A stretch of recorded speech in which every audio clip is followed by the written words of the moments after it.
The episode begins with a powerful flashback to the Last Supper. Jesus' solemn words, "One of you will betray me," John 13:21, cast a heavy shadow over the table.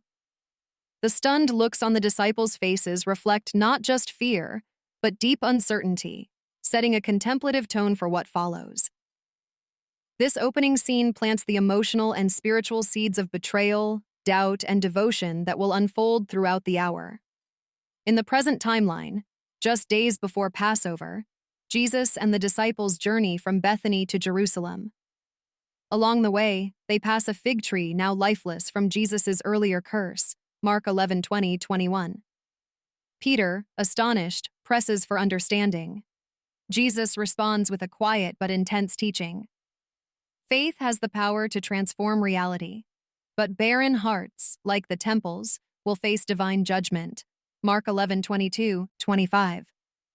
The weight of his words hangs heavy, especially as he repeats his warning. His arrest and death are imminent. Judas's silent reaction is telling. He's disturbed but unreadable, his inner storm brewing. Meanwhile, in Jerusalem, tensions among the religious elite boil over. High Priest Caiaphas, played with a cool edge by Richard Fancy, ramps up his plot to have Jesus removed permanently. His brother-in-law Ananus enters the scene this season, injecting sharp family friction into the council. Ananus mocks Caiaphas' urgency, brushing off Jesus' influence as temporary hype. Elsewhere, a divided Sanhedrin debates their next move. Shamuel is caught between tradition and truth, while Yusuf quietly leans toward Jesus' message, risking exposure. In Pontius Pilate's home, we see two worlds in collision. Pilate, smug and dismissive, underestimates the growing unrest. But his wife Claudia is deeply unsettled.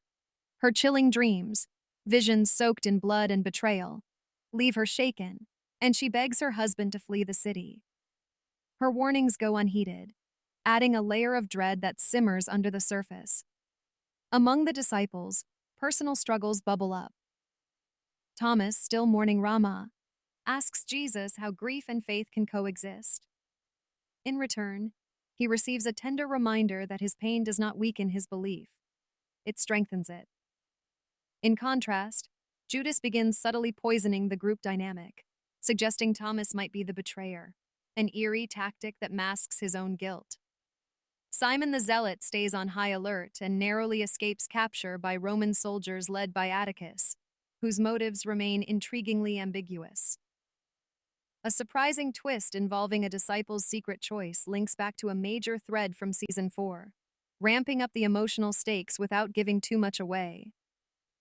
The episode closes with a quiet, haunting sequence.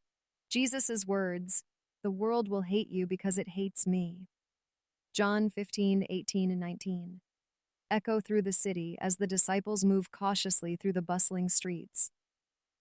The camera lingers on Judas, his face set, as the joyous hum of the Passover crowd stands in stark contrast to the storm on the horizon. Review. Episode 5 delivers a slow-burning, emotionally charged chapter that deepens the characters' inner conflicts while steadily marching toward inevitable tragedy.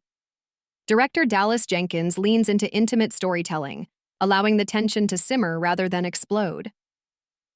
Some may find the pacing unhurried, even sluggish at times, a common point of discussion among fans. But the payoff lies in the atmosphere and character detail. Jonathan Rumi's portrayal of Jesus continues to strike a delicate balance.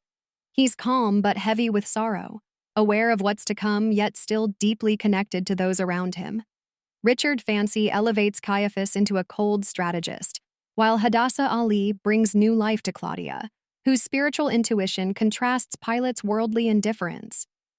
Joey Vahadi's grieving Thomas and Paris Patel's conflicted Judas offer compelling counterpoints. One lost in mourning, the other lost in himself. Visually, the episode captures Jerusalem as both sacred and sinister. Its bright markets bustle with celebration, yet shadows creep around corners and secrets fester behind closed doors.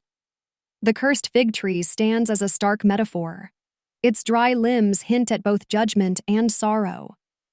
The musical score supports the story without overwhelming it, weaving tension and emotion throughout. While the frequent return to flashbacks may test viewers' patience, especially those hungry for plot advancement, they serve a thematic purpose, highlighting how past and future betrayals collide. And while the Sanhedrin's debates could risk feeling redundant, their evolving power dynamics keep things fresh enough to maintain momentum. Ultimately, this episode is less about action and more about the emotional groundwork for what's to come. With its thoughtful pacing, layered performances, and spiritual depth, it sets the stage for the season's climax with quiet intensity and leaves viewers bracing for what lies ahead.